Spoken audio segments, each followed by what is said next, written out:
여러분 안녕하세요. 인류는 끊임없이 누구의 것이 더 대단하고 빠른지 혹은 강하거나 뛰어난지를 겨뤄보고 싶어 합니다.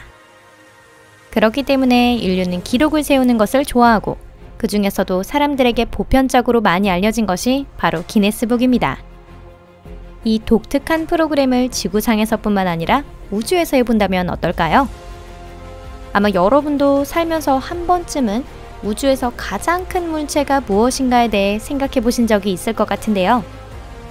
그렇다면 저희 토픽에 잘 오셨습니다. 이곳에서는 언제든 그런 의문에 대한 답을 찾을 수 있습니다. 거대 인력체에 대해서는 이미 말씀드렸는데 기억하고 계신가요? 이 거대 인력체는 말 그대로 주위의 공간을 일그러뜨려서 우리의 은하를 포함한 주위의 모든 것들을 엄청난 스피드로 끌어당기는 중력 이상을 말합니다. 하지만 믿을 수 없는 질량을 가진 이 괴물조차 이제부터 이야기해드릴 거대한 물체와 비교하면 꼬꼬마와 다름이 없습니다.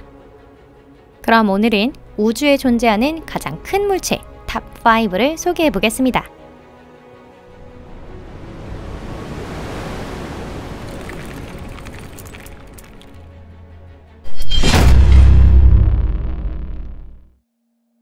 제5위 방패자리 UY. 지구의 크기를 씨앗이라고 보았을 때 태양의 크기는 잘 익은 수박 정도인데요. 그리고 같은 맥락에서 방패자리 UI의 크기는 세계 무역센터 건물 크기와 맞먹습니다. 방패자리 UI는 태양의 약 2000배 정도의 크기에 해당합니다. 빛이 이 항성 주위를 일주하기 위해서는 8시간 정도가 필요하고요. 이렇게 커다란 것이 태양의 위치에 놓여 있다면 수성에서 목성까지 모든 행성이 궤도에서 벗어나게 될 것입니다. 방패자리 UI의 크기는 엄청나지만 질량은 또 그렇지도 않아서 태양의 겨우 10배 정도밖에 되지 않습니다. 즉, 방패자리 UI의 밀도는 우주의 진공 밀도보다 조금 더 큰 정도입니다. 게다가 방패자리 UI는 무척 밝은 별인데요. 지구에서 9,500광년 떨어진 곳에 위치하고 있는데도 질 나쁜 망원경이나 좋은 쌍안경만 사용한다면 이 항성을 볼 수 있습니다. 방패자리 UI는 또 하나의 기록을 더 갖고 있어요. 이 항성은 급격히 질량을 잃으면서 죽음을 맞이하기 때문에 가장 빠르게 연소하는 항성이라고도 불립니다. 수백만 년 후 방패자리 UI는 껍데기를 벗어낸 뒤 활활 타버려서 결국 중성자별이 될 것입니다. 이미 방패자리 UI는 상당히 약해지고 있고요. 현재 우리가 보고 있는 크기는 실물과는 다릅니다. 이 때문에 학자들 사이에서는 항성의 크기에서 1등이 아직도 방패자리 UI인지에 대한 논란이 이어지고 있는데요. 현 시점에서는 명확한 결론이 나오지 않았기 때문에 아직까지는 방패자리 UI를 초거성 넘버1이라고 말씀드릴 수 있을 것 같습니다. 제4위 NGC 1277의 블랙홀. 블랙홀에는 여러 종류가 있습니다. 태양의 10배 무게밖에 안 되는 작은 블랙홀도 있고 초대질량 블랙홀도 있어요. 보통 초대질량 블랙홀은 나선 은하 안에 존재하고 있습니다. 예를 들어 은하의 중심에는 태양 400만 배의 질량을 가진 블랙홀 궁수자리 A가 소용돌이 치고 있습니다. 정말 크죠? 하지만 은하 규모에서 본다면 이는 극히 일부로 전 질량의 단 0.1%밖에 되지 않는 양입니다. 그럼 블랙홀의 질량이 은하 무게의 14%를 차지하고 있다면 어떨까요? 바로 이런 괴물이 멀리 떨어진 은하 NGC 1277의 중심부에 존재하고 있습니다. 이는 참으로 신기한 현상입니다. 해당 블랙홀을 연구하던 학자 중 한 명이 이렇게 말했는데요. 이런 큰 블랙홀이 작은 은하에 존재하는 경우는 좀처럼 없으니 학자들이 당황하는 것도 어쩌면 당연합니다. 한번 상상해보세요. 이 블랙홀은 휴가를 위해 채워둔 작은 여행 가방처럼 좁은 공간에 태양 120억 개가 빽빽하게 들어있는 것과 동일한 것입니다. 물리학자들은 이런 현상이 생긴 이유를 설명하지 못하고 있습니다. 블랙홀의 크기를 킬로미터 단위로 측정하는 것은 일반적이진 않지만 그 크기를 한번 상상해 볼게요. 이런 블랙홀이 태양의 위치에 놓여 있다면 그 직경은 해왕성 궤도의 11배의 크기가 되므로 태양계에는 절대 들어갈 수 없습니다. 하지만 그 대신 우리 랭킹에서 자리는 차지할 수 있게 되었네요.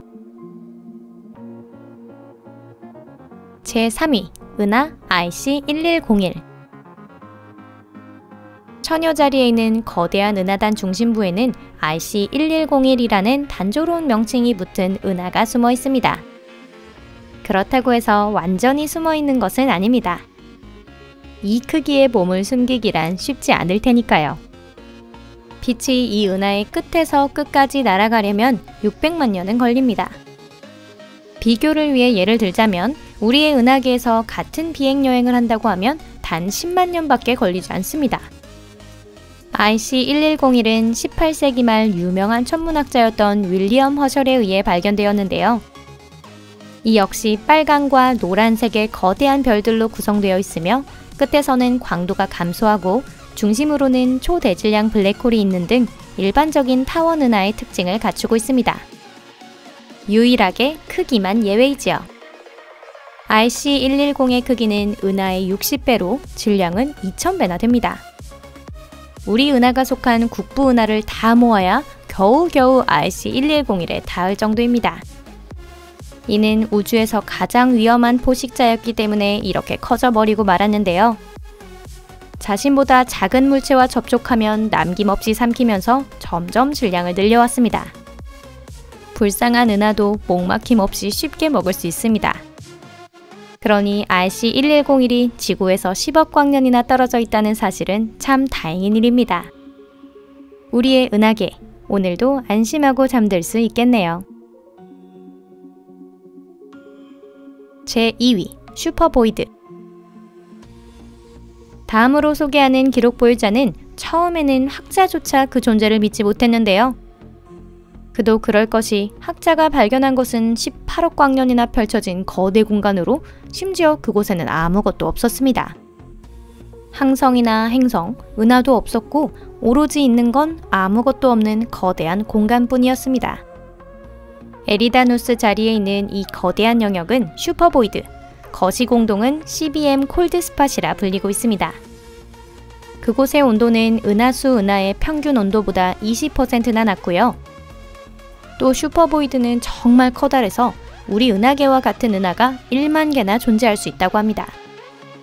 보이드 그 자체는 우주에서는 곧잘 보이는 현상인 은하단의 경계입니다. 에리다누스 자리의 슈퍼보이드는 그 커다란 크기가 특징으로 일반적인 보이드의 1000배에 해당하는 크기입니다. 말할 것도 없이 세계의 천체 물리학자들이 이 이상현상에 관심을 가졌습니다. 그중 몇몇은 은박지 모자 애호자들이 박수갈채를 보낼 만한 가설을 제안하기도 했는데요.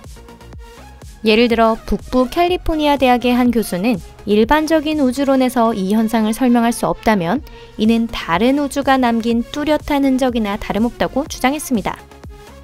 조금 더 재미없는 가설에 의하면 보이드는 주위의 물질을 모두 끌어당기는 거대한 물체 옆에 나타났다고 추측되고 있습니다.